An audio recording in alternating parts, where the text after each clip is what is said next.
This is Cast of Wonders, the young adult fiction podcast featuring stories of the fantastic. Welcome. Episode 588. I'm Catherine Inskip, your editor and host. Our story for today is In a Town Like This by Maria Haskins, which was first published on Maria Haskins' Patreon. Maria Haskins is a Swedish-Canadian writer and reviewer of speculative fiction. She lives just outside Vancouver with a husband, 2 children, several birds, a snake, and a very large black dog. Her latest short story collection, Wolves and Girls, was published in 2023, and more of her short fiction can be found in her 2021 short story collection, 6 Dreams About the Train. Maria's work has also appeared in The Best Horror of the Year, Lightspeed, Nightmare, The Deadlands, Beneath Ceaseless Skies, and elsewhere. Find out more on her website, mariahaskins.com. She's also active on Blue Sky. This story is narrated by Lee Wallace. Lee is a Canadian writer, narrator, and illustrator. Unlike the majority of other writer types, she sadly has no cats because her husband is allergic. There's a content warning for this story of teenage drinking. And now, we've a tale to tell.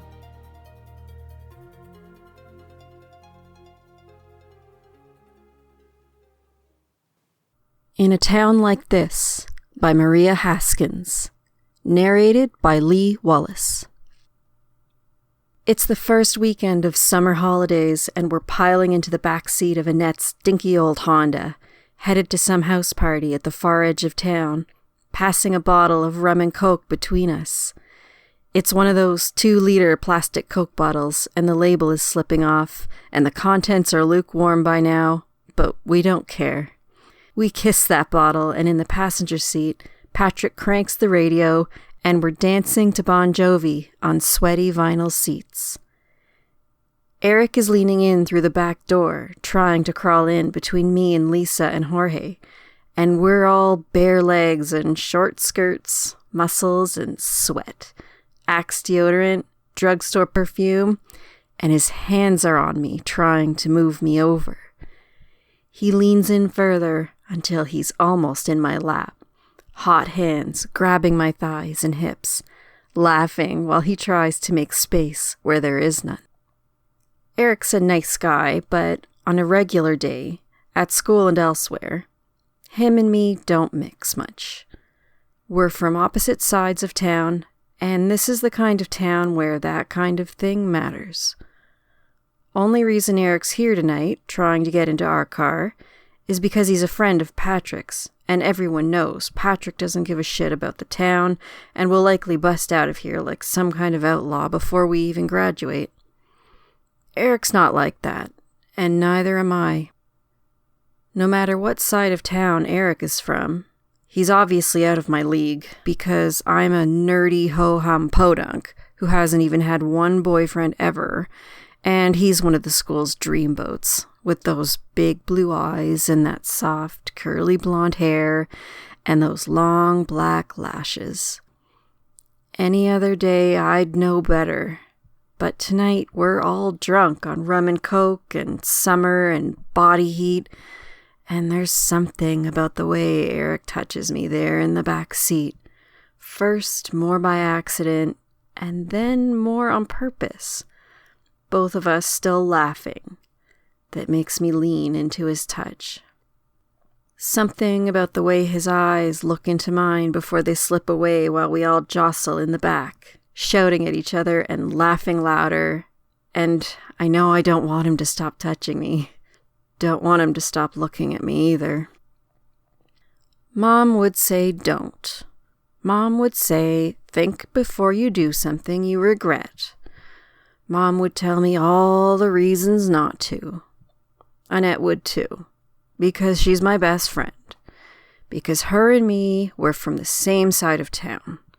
Because she's sober tonight, like she is most weekends, being the one who has a car and drives us everywhere. She's trying to warn me off right now. Not with words, just with a look when she turns around at the wheel, and even though she's laughing, I can see the caution in her eyes. The don't right there. But I'm not listening. Not tonight. I'm tired of listening to the don'ts. I'm tired of always thinking about which side of town I come from. In a town like this, everyone knows who and what you are and what you're supposed to do, and they will never let you forget it. But right here and now, there's only the back seat of Annette's car, and the laughter, and the heat, and the lukewarm rum and coke, and me, and Eric, and I've never been this close to him before.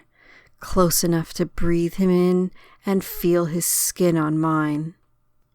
Eric is squeezing in between me and Lisa, and somehow there's 4 of us in that back seat that's barely big enough for 3, and he is right there. And I don't even like blondes. That's what I always say. But his hands are on me, and he smells so good, and it makes me hungry. And even though he's wearing that ugly-ass preppy shirt, all I can think is, what the hell, what the hell, what the hell? Where am I supposed to sit? Eric laughs and pulls me down on his lap, and the music in the car is loud, and the rum and coke is on our breath. Annette is telling us to sit still. It's only a 15-minute drive to the party, she says, and we better hope no cops or adults see us. And the windows are open, and the music and our laughter envelop us, and this is our world now. This piece of it is only us, only ours.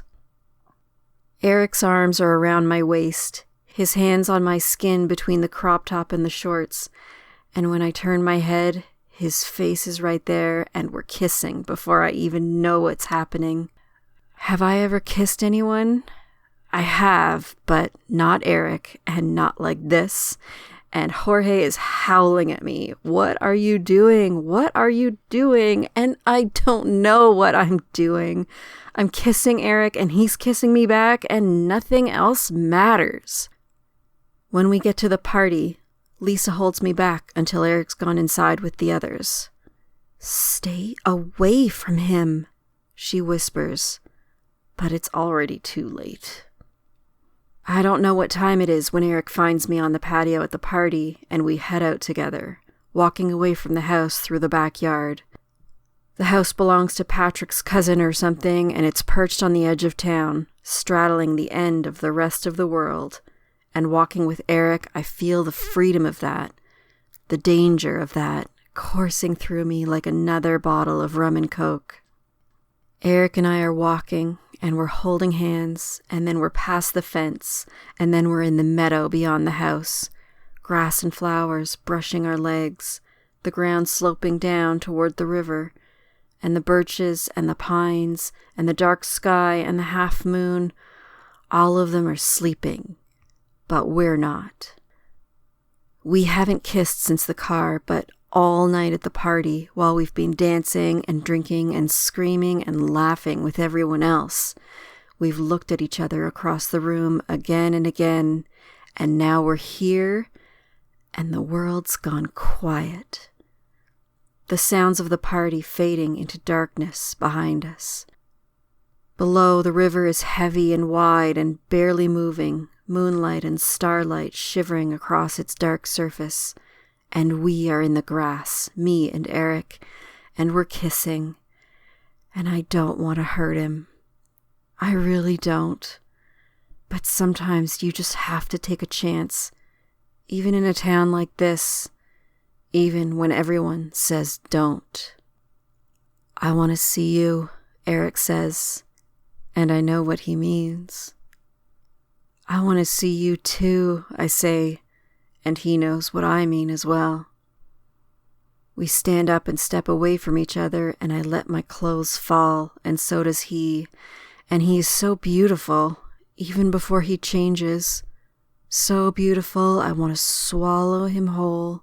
And I let him change first, because I don't want to hurt him, even though I'm hungry, hungrier than I've ever been in my whole damn life. I watch Eric change. I watch his body shift into the sleekness and speed of a pale Palomino horse. and he's still looking at me with those blue eyes under long black lashes before bowing his head and shaking his blonde mane. Then he's off and running, his hooves almost silent as he lengthens his stride and gathers speed, and I hold off changing as long as I can, but the hunger makes it difficult. And then I'm shifting too, my pale girl skin turning into shaggy gray fur, my knock-kneed legs turning into wolf legs, made for hunting, and my mouth, the mouth that has already tasted Eric, is a maw now, all wet tongue and sharp teeth, and then I'm chasing after him, loping through the dewy tall grass by the river, running hot and fast and hungry through the meadow, and Eric is galloping ahead of me in the shivering moonlight, and this is the most joyful moment of my life. I know I will never feel this free again, and I know if I catch him, I might hurt him, no matter what I want or don't want, because that's the kind of town this is. But right here, right now, here at the edge of the world, there is only me and Eric and the night, and we are beautiful together. Two teenagers from different sides of town. It's easy to see the natural conflict in stories like these. The barriers to a relationship that are thrown up by society or family or friends, decisions made under the influence of hormones or alcohol or the cover of darkness. Where this story differs from many of the rest for me is not that the teens are shapeshifters, but the honesty of their relationship. They know it's possibly an unwise match, but also neither is expecting the other to pretend to be something they're not, just to make things work.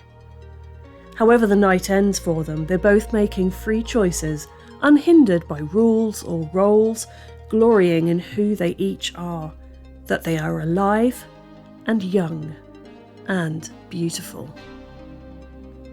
Join us again soon. We love bringing you the best audio fiction week after week, but we can't do it without your support. Your donations pay our authors, our narrators, our servers and our staff. Please consider supporting with a monthly donation through either PayPal or Patreon. You can also review us on Apple Podcasts, request us on Spotify, and consider the stories we publish for award consideration.